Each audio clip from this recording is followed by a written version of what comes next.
Well, hello, and thank you for joining me this evening. Come on in and take a seat because class is now officially in session.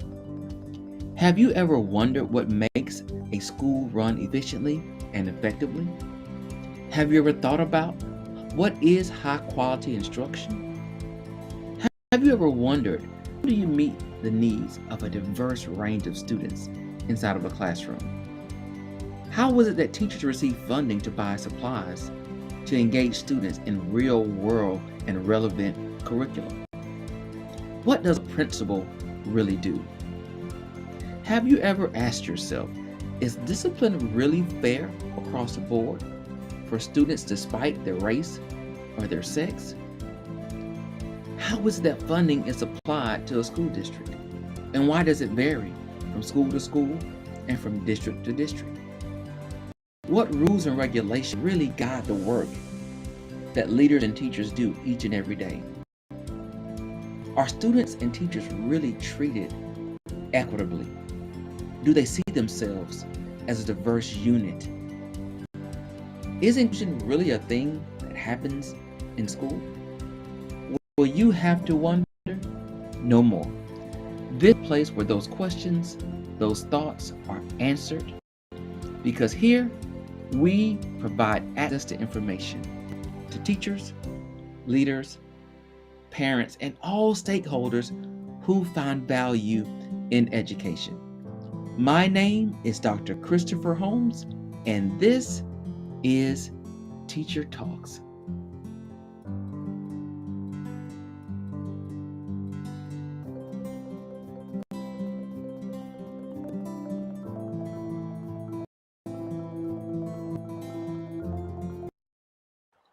Well, welcome everybody. This is Teacher Talks. I am your host, Dr. Christopher Holmes, and I'm so excited that you guys have taken time out of your busy days and hopefully your winding down nights to talk with me, to share with me, and to listen to me ramble about things all related to education. So it is 9 o'clock, and as I always say, at the 9 o'clock hour, preferably 5 or later, you have an option to partake in whatever beverage that you like to enjoy to wind down to. Now, of course, I am drinking out of my handy Teacher Talks mug, which are available. I normally give these away, but I have not done so in a while. So I need a new giveaway. So stay tuned. I'll be giving some of these away soon because you like them, and you guys love when I give things away. So this is tea tonight. The weather here in Georgia has been crazy between the pollen and the rain and tornadoes and all that great stuff. A good hot cup of tea will go a long way, especially in my nice handy dandy Teacher Talks mug. So again, thank you guys for joining. If you saw the flyer, you know exactly what we're talking about.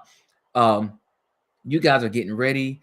Most of you are getting ready for state assessments for the end of the year as we get towards the end part of May. Some of you guys are on spring break right now, and then some of you will continue testing all the way into May. So for those of you who are not in schools, lucky you. You are not there around this time of year where things get really, really crazy inside of schools, like really crazy. So my hat's off to you. I do want to say, based on the title of tonight's episode, which we are saying that celebrations are necessary, but a false sense of success is not. So, in support of the word celebration, what I first want to start by saying is this. For those of you that know, I run my own consulting company where I travel and I do significant work with schools and school districts, really trying to help them move that needle in terms of improving student success and achievement. But I always say I will forever be a teacher's teacher. I understand the work of a teacher. I value the work of a teacher. When I'm in buildings, I do the work of a teacher. I talk the talk of a teacher. I think the thoughts of a teacher. So I want to start tonight by saying hats off to teachers. I want to celebrate you. And that's not something that happens all the time. And so I want to celebrate what you do. I want to celebrate who you are. And I want to celebrate what you bring to the table each and every day. When I do trainings, I always do this, but I want to say thank you for who you are. Thank you for showing up. Uh, I don't think sometimes teachers are celebrated enough. We definitely don't celebrate them as it relates to money in the bank or checks that are deposited. Just want to keep it real.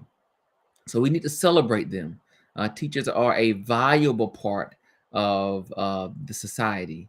They are critical in terms of preparing students to be the leaders, the thought provokers, the change agents of the future. It all starts in somebody's classroom. And so it may start in yours if you are a pre-K or kindergarten teacher. It may start yours because it may not hit them until they enter into the sixth or seventh grade. It may be yours until that ninth grade high school year starts and they finally decide, I am somebody. I do have value. I have purpose. My thoughts are worth being heard. And so you could be that ninth grade English teacher, or you could be that ninth grade science, math, social studies teacher that really sparks. You could be the ninth grade home ec teacher or the computer science teacher, because it's not just the four contents that make a difference. It's all teachers that contribute to the lives of learning for all. I will always say this, all students, not some, but all. So here's to you, teachers. I salute you. I celebrate you. I thank you. Continue to do the difficult work that many people will never, ever embark upon in their life, because it is very challenging. So thanks again. I appreciate everything that you guys do. Now, of course, in this session, when I'm live, I'm always monitoring the chat. I'm always monitoring Facebook. I'm always monitoring YouTube, and I'm always monitoring my people over there in the professional setting on LinkedIn. Thank each of you for watching, no matter what platform you are watching from. Remember, you drive the conversations that we have here in Teacher Talk, and so don't be shy. It's all about you. I'm here to provide information, to grant access, to inform and enlighten all stakeholders who believe in a high quality education for all students. Now, the bulk of my work, again, for you all that don't know, I spend a lot of time in Title I settings, supporting teachers and students, really trying to increase their achievement, because it has been consistently low over decades. And of course, my history of this will start back with ESEA, which is federal policy, which deals with really trying to equalize education for all students. I also have a heavy focus on Black and brown students, especially those in impoverished settings, because if we want to make a difference here in the country overall, we've got to start with those students. So let's talk about the celebrations. Now, I don't like to have a negative tone to any of the talks that I have, so I'm not going to do that tonight. We're going to start off by saying celebrations are super important. If you are a principal, you should be celebrating your students. You should be celebrating your teachers. You should be celebrating those in the community that are contributing, right? That are coming in, partnering with you, modeling for you, providing real world experiences from the outside, bringing that business world and connecting it to the curriculum and the learning that's happening inside of schools. Thank you. Those celebrations need to happen. Teachers, you should be celebrating students in their work, celebrating their growth, celebrating their efforts, celebrating their thoughts, celebrating their culture, celebrating their history, celebrating their beliefs, celebrating their expectations, celebrating their dreams, celebrating their small wins, because those small wins make a big difference. So all those are very important. When students do well on a single test, you want to applaud them, high five them, as I do with my kids. Give them a pound. Show them some love, as Steve Harvey would like. Show them some love. Show the people some love. Show the kids some love.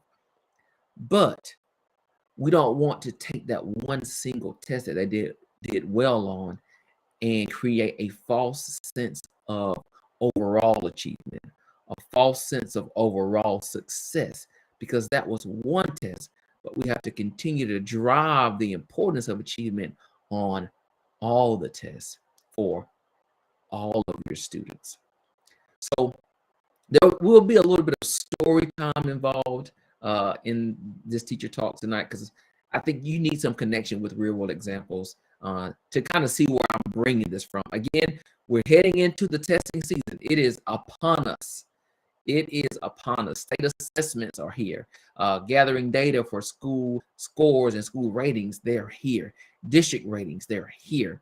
And they're all going to start right in the classrooms as students are being assessed on state assessments or their own local assessments that have been created. So before you get to the state assessment, ask yourself, have you had celebrations, district benchmarks, unit assessments, maybe teacher created tests or teacher quizzes? Have you already had celebrations in your building? Have you had them with your students? Have you had them in your district? If you haven't had celebrations, the first question I want you to ask yourself is, why not? Why are you not celebrating? Are you not allocating time to celebrate? Is it not a part of your plan? Is it not in your school improvement plan? Is it not part of your processes and procedures that you have celebrations?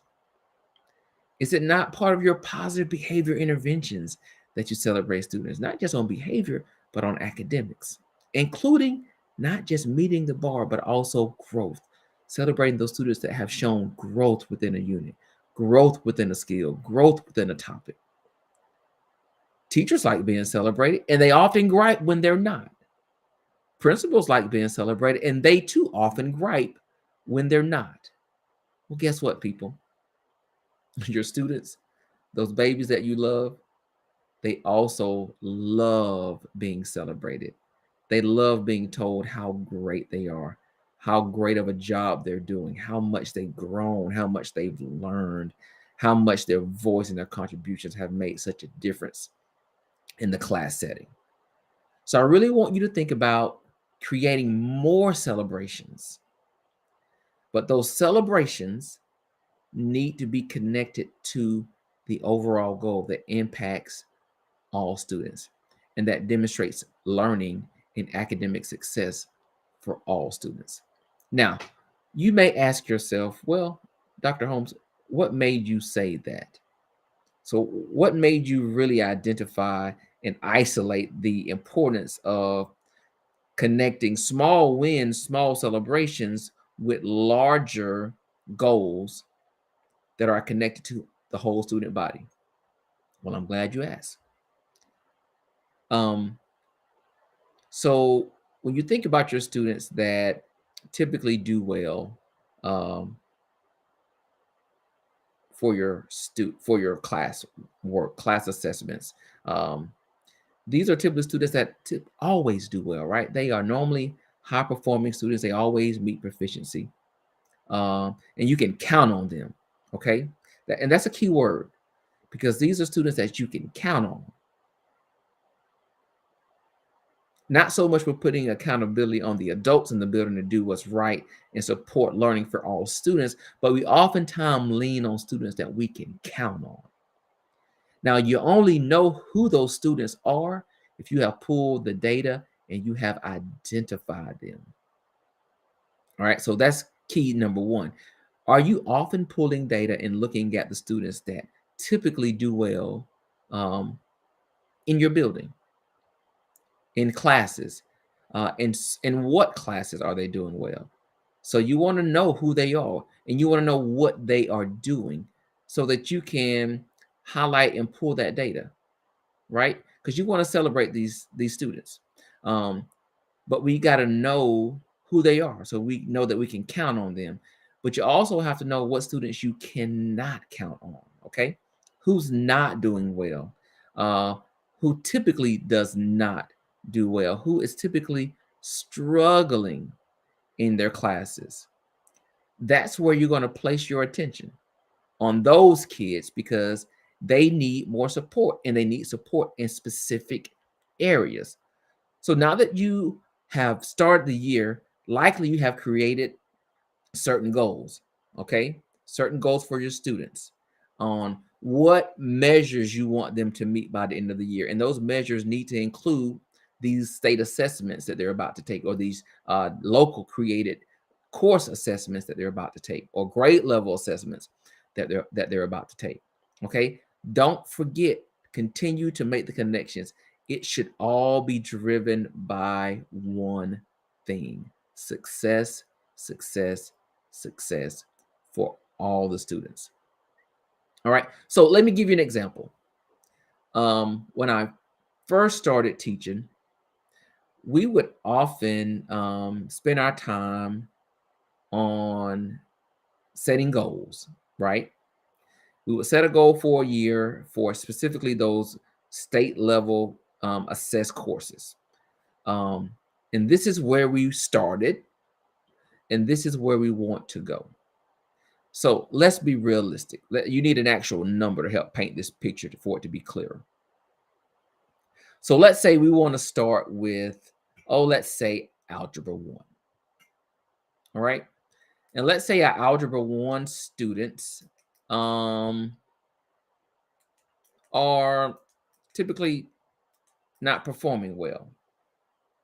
Okay.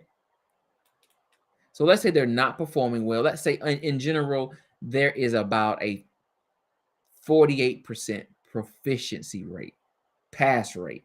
48% of the students are demonstrating proficiency of the entire, all the standards that are connected to that course.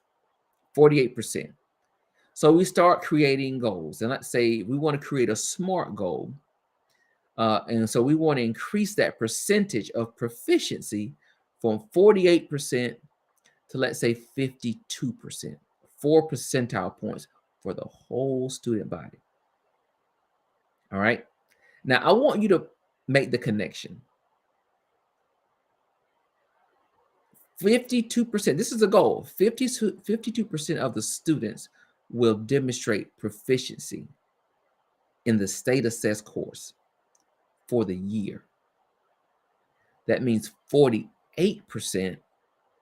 based on our goal, will not. So almost half of the students will do well in terms of demonstrating proficiency, and the other half will not. So let's say 1,400 kids take Algebra 1. This is a large school. 1,400, roughly 780 kids will do well on the assessment as a goal. And the other 620 will not.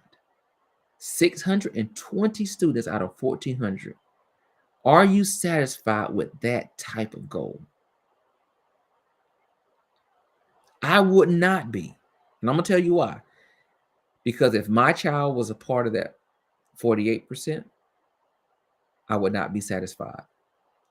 And I would want to know, what is it that needs to happen so that my child can be a part of the 52? I don't want my child demonstrating underperformance, low expectations, if I believe that they can. So if we make that goal of 52%, and at the end of the year on that course, we meet the goal, we throw a celebration. Because the communication is not that 48% of the students did not do well. The communication is that we met the goal. We met the goal of 52% while leaving behind 48% of the students in that course. Is that something that should be celebrated? And if we take the time to make measurable checkpoints along the way to ensure that we're getting more than 48 throughout the year, then by the end of the year, we would overshoot that overall goal of 52. Yes, it was a SMART goal, but I think, and I have always rested on the fact of taking risk, right? Shoot big and make sure you're taking those strategic steps that if you shoot big, you know you're either going to hit the target or you're going to be very, very, very close.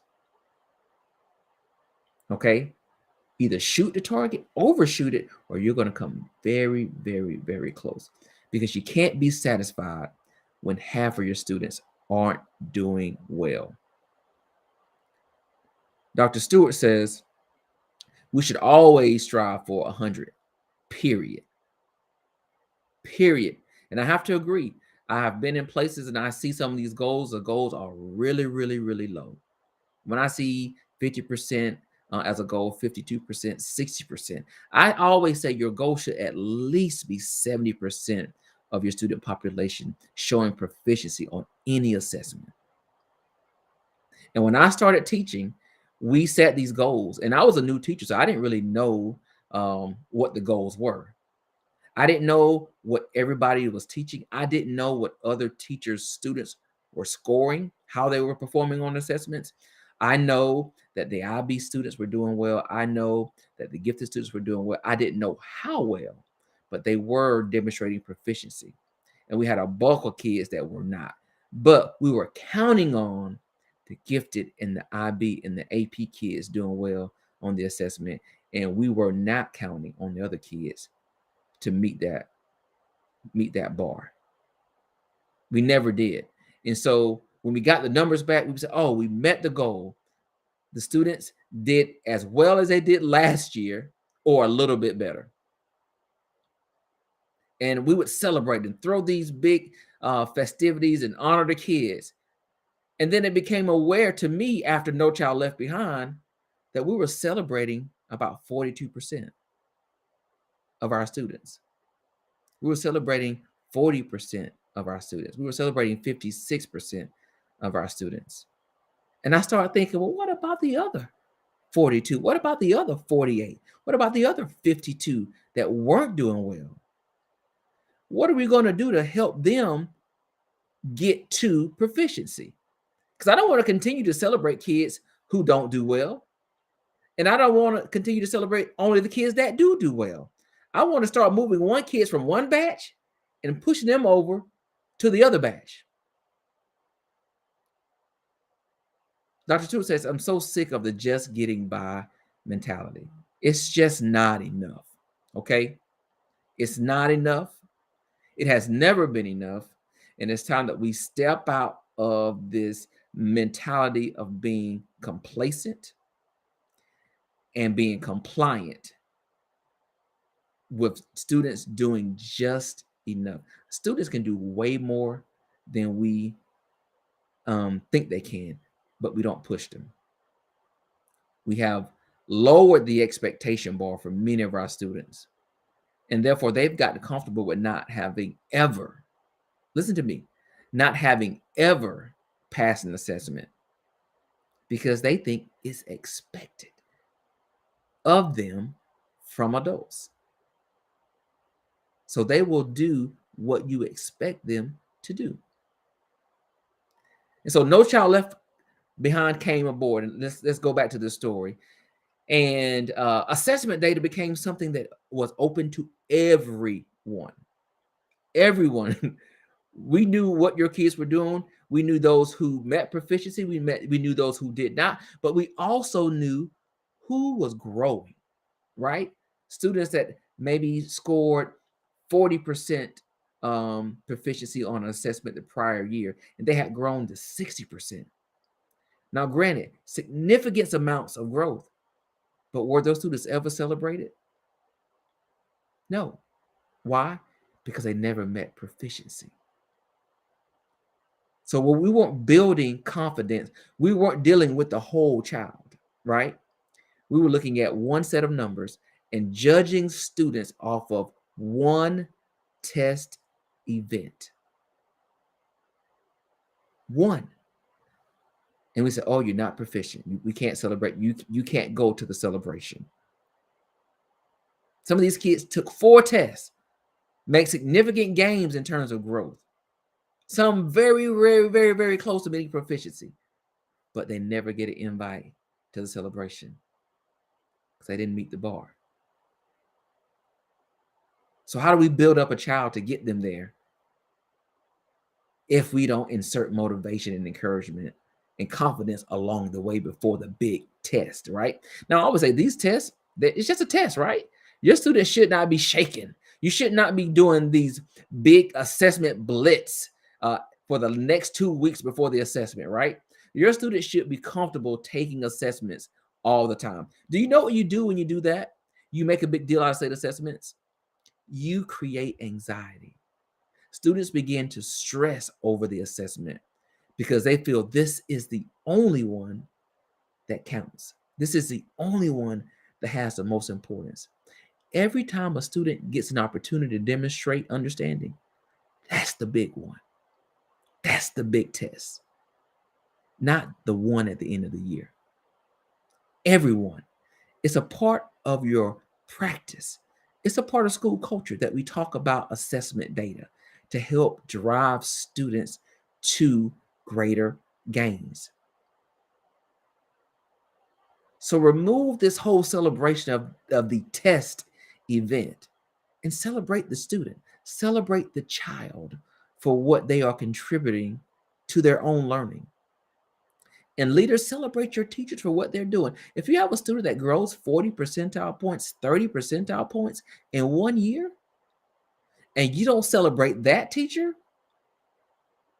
there's a problem. And let me tell you why. Because the teachers that you do celebrate are the ones that have the high-flying students. They meet proficiency every year since they've been in school. But I want you to look at their growth. How much are these students growing? Oftentimes, not much, if at all. But the teacher gets invited to the celebration because she has a student in their class, or he has a student in their class. Now, I did not say they taught the student at high level, because the student is already a high-performing, highly motivated child without the teacher. Don't tell anybody. Without the teacher, guess what? They would have done well. They would have met proficiency. But with the teacher, they demonstrated very little growth. But that teacher comes to the party. She celebrates. And so around the school, we're talking about, oh, we met our goal, we met our goal, we met our goal. Across the district, we met our goal, we met our goal. And so we're celebrating, but it creates a false sense of success. It creates a false sense of academic achievement because you're leaving out the large number of students that did not meet the bar, that are not included in that celebration. And you are not celebrating their gains or growth that they have demonstrated in that single testing event. That's culture, people. We have to change culture. We have to rethink what we do, how we do, and the ways in which we go about doing it. So what I want you to think about when you think about celebrations, it's important to think about what you celebrate, but it's equally as important to think about who you celebrate. Because some of us are really trying to move the needle and increase student achievement, but we have to be very specific, right? If you're at a high-performing school and 90% of your students consistently show proficiency on assessments, you got 10% who are not. What are you doing to address the 10%? Let's say 90 of that 10 are right there on the brink of making that score, of showing mastery or proficiency. Are we tailoring our instruction to the 10%? Oftentimes not, because we're satisfied with the 90, right? We may be the high performing school in the district. Everybody's doing poor or doing less than we are. So we're not like really pushing. We're not striving to go any higher. We're already at the top. But what about the other students? You have created a false sense of success. When you think success, I want you to think about what Dr. Stewart said. It's about 100% of the students. It's about all of them. Not about the 90, not about the 95, not about the 97. It's about 100% of your student population. They all need to be considered. They all need to be counted on because they can do it. Now, that's a little bit harder work when you have such a high percentage, but it can be done. They can demonstrate growth. You can have kids going from proficiency to mastery, and kids that go from meeting or just below meeting to demonstrating proficiency and making that mark. And you'll see those percentiles go up from 92 to 94 to 96 to 99. And let's say you're stuck at 99 year after year after year, but you're still focusing on that 1%. Guess what? That 99 is a mighty good place to be. I'm not going to complain about 99 if you're still working hard and they're still demonstrating growth. All those high performing kids, they're still working hard. You're still increasing, cranking up that rigor. They're still being challenged with that deep level of critical thinking, right? You know you can count on them. You're gonna meet the bar, but are they growing? Now, if you're at the bottom and you're at about 50%, 54%, the work, honestly, is much harder, but it's not impossible. The work is harder, but it's not impossible. But your level of strategy has to be even more specific. Okay? The level of strategy has to be more specific and very, very, very focused. You got to get everybody on board with the plan, but it can't be this big, diverse, broad plan, right? You can't have 10, 15 initiatives. That's a lot for people to do, and you're already working at a 52% proficiency rate on state assessments. And you're pushing in all these resources, all this technology, all this training, all this PL, but it is not specific and it does not meet the needs of teachers, students, or leaders to build capacity. People, you got to turn it down. I know you want to do it, but you got to turn it down and think about what you can do well right now. I always say this when I visit schools. Some of these, the thoughts and the plans and the things that you want to buy, they're the right thing to do, but you're just doing it at the wrong time. It's going to kill people because the load, the expectation, the stress of it all, they won't be able to be successful at one thing because they have their hands on so many. 2 to 3 initiatives. That's it. One could be school culture. One could be assessment. The next one could be data-driven decision making. 1, 2, 3. That's it. Don't start pushing in all these other things that you went to a conference that, oh my God, that's great. Let's do that too. Yeah, you can't do that next year. Don't do it this year. You cannot overload your human capital with all these great ideas that you have. But guess what, leaders? You're not doing the work. You're not doing the work. And so you're putting the stress on your teachers and you're putting the stress on your students. It's unbearable. It's a bit too much. So you got to turn down that dial. All right. Now, some of you who are watching me on Facebook, I'm checking the comments. Again, thank you guys so much for joining. You know I appreciate you. You always add so much to our conversation. I am checking the chat. Thank you, Dr. Stewart, for watching. You've been so active since you started watching, so I appreciate you. I have other people here. I see you. I see the number, so I know that you're there. I know I have people that are watching over on LinkedIn. I appreciate you. I'm going to make sure that I get the link for all of this as well on Facebook. I'm not sure if that live is actually working, but it's okay. I'll get it there. But feel free to join in the chat. It's always open to you. But have you ever had these experiences before? I know many of you all who are in education, you've been in schools, some often Title I schools, which of course, that's what I'm familiar with. That's what I do.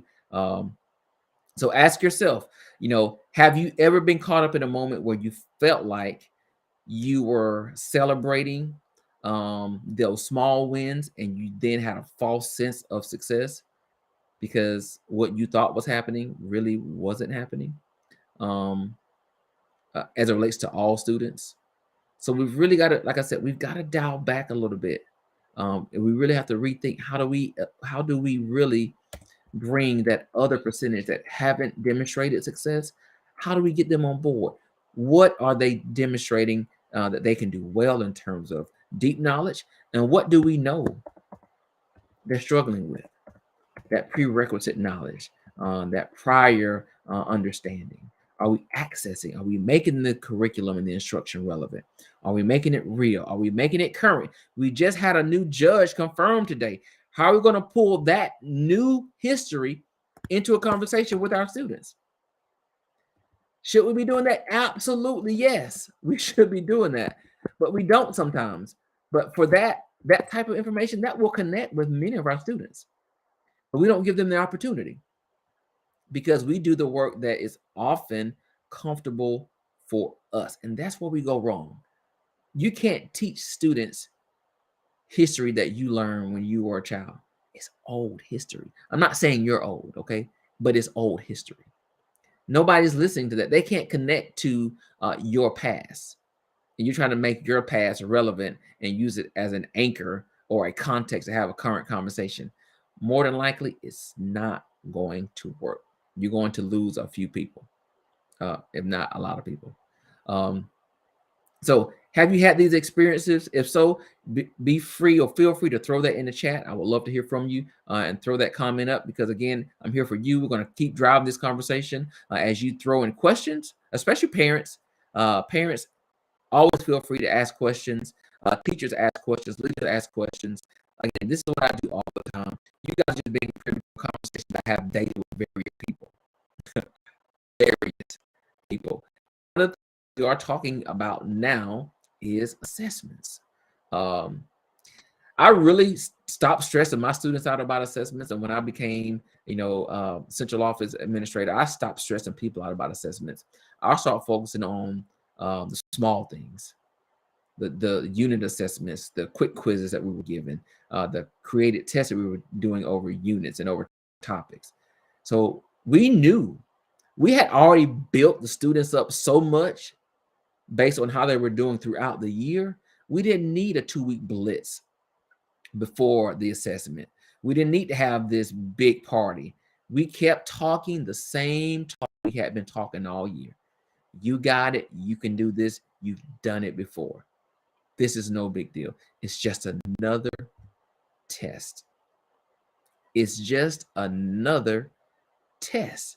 You passed tests previously. So this is no different. So I'm not going to amp up the state assessment, right? And for students who have not done well and you amp it up, guess what you do? You start getting them so nervous. They're anxious. It's like, I haven't passed a test all year. I haven't passed a quiz all year. And we have this big assessment coming up and you guys really want me to do well. And I don't know if I'm going to do well. I don't know if I can pass it. And then they start having these meltdowns. I've never seen students with so much anxiety right now, like we see now. So much anxiety, pressure that we put on them. Teachers, parents, leaders, districts, states, we put all this pressure on these kids. But you have to ask yourself, have we prepared them? Because we have given them this false sense of success as a school. We've met our goals, we've done well. Then they get their numbers back and say, well, we may have done well before, but on my assessment report, I didn't do well. I didn't pass. I didn't meet the mark. I didn't meet the standards. I didn't make proficiency. I sure as hell didn't show mastery. I'm at the 53rd percentile. I've been sitting in this class all year long. She's been teaching. He's been teaching. They've been teaching. I thought I was learning. The other thing, here's the other thing. I've done well on all of my tests. All right, let's talk about rigor. Let's talk about depth of knowledge. Kids have done well on all of their tests that you've given them. They've passed every single one. 70 or higher, 85 or higher. They pass every quiz you've given them. Now we're really having real talk as we talk about a false sense of success. They pass every single thing you've given them. They take the state assessment and they fail. They walked in the door confident. I haven't failed a thing all year. And they take the big one, the one that counts, and they fail. What happened? Is that the child's fault? Is it their fault? Or did we being adults, do something that did not put them in the best situation to be successful? And I would like to think it's the latter. You can show 100, you can show 95% pass rate on your test. So if they're not passing those state assessments that are written at the standard level, and if you're not teaching and assessing at that level with your students, you're creating a false sense of success while you have celebrated them all year long. You got to rethink it. You got to turn down that dial. How do I know? I was that kid. I went to college with a 4.3 GPA and struggled in intro level biology. Struggled to make a seat in intro biology. But I had made A's in every science class I'd ever taken. I mean, 98, 99s, okay? But I was making 98s and 99s off doing worksheets and being able to read from the textbook and just fill in the blank because it was literally verbatim from the textbook to the worksheet. There was no rigor. I wasn't being challenged at all.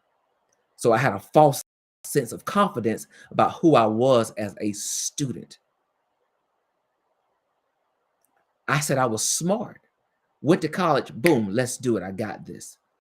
It's going to be a breeze. Walked in there. The professor started asking questions. I had no answers. I had none whatsoever. Other kids rattling off answers. And I'm asking, how do you guys know this? They said, Chris, we learned this in high school. I said, what high school? I said, what high school did you go to? I didn't learn any of this stuff. Dr. Stewart says, Doc, you're so right. She says, this is where true leadership and having leaders who care and are involved and engaged really make a difference. And I can now say, looking back, my high school principal and every assistant principal did not have a very clear focus on academics. They had a very clear focus on compliant student behaviors, because it was their belief that if you could behave properly, you could be successful, or you could at least get a job well enough because you know how to listen and do what someone asks you to do. Now that's in hindsight, looking back. I'm over 40 now, so I'm having those reflective moments. But those are types of moments that really drive this kind of conversation, and it drives the work that I choose to do in schools and school districts every day. I will no longer allow adults to have complacent mentalities about what their students can or cannot do. All they need is the opportunity to show you. And I promise you, if you give them the chance and you challenge them, they will show you. Don't leave students with a false sense of success, a false sense of confidence about who they are and what they can do. Celebrate them and the small wins along the way that truly demonstrate that when they get to the big moments of life, like a state assessment, it's no big deal. I've been here, done it, and I've done it well. And my teacher has established those wins for me. That's what we need to do. So guys, for those of you that are getting ready for the assessments, you've got a few weeks remaining. Continue to push, push, push. If you're having those blitz, stop it. Those 2-week blitz, you feel good because in your mind you tell yourself, well, we covered all the information.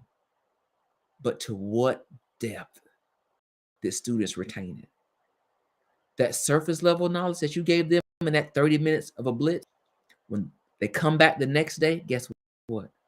They will dump that old information so they can take in that new information. And every day they're dumping and depositing, dumping and depositing. And the only thing they're going to know for the assessment is the very last thing you taught them. So instead of doing that, keep teaching and developing deep understanding of content. I'd rather them do well and straight that on the stuff I know they know than rushing through the content just to say I covered it all, but I didn't cover it to the standard level of expectancy. Shift your mindset and turn down the dial and focus on doing what is right. Guys, thank you so much for watching. This is Teacher Talks. I am your host, Dr. Christopher Holmes. I'm just doing every day. I'm just giving you privy to these conversations that I have, sometimes with myself, sometimes with other people. I thank you guys so much for watching. I will be back next week, 9 o'clock Eastern Standard Time on Thursday. If you haven't done so, get over to the YouTube page. I want you to like, I want you to share, and I also want you to subscribe. If you don't remember 9 o'clock, just go ahead and subscribe. Hit that notification bell. Once I go live, it will let you know that I am in the house, and you can come on in because class will be in session. Thank you guys so much, and I will see you all next week. Do you believe in working back to spread positive messages? Fully Engaged Education now offers merchants that will do just that, and we are spreading the word that quality education is deserving of every student, everywhere, every day. Fully Engaged Education has now crafted beautifully designed hoodies, sweatshirts, long and short sleeve tees that come in a variety of colors that will be perfect for any season. So go check out Fully Engaged Education and select those beautiful pieces that will be sure to set off any outfit you plan to wear. Fully Engaged Education is committed to providing information and access to ensure every student can be successful and every student has an opportunity to learn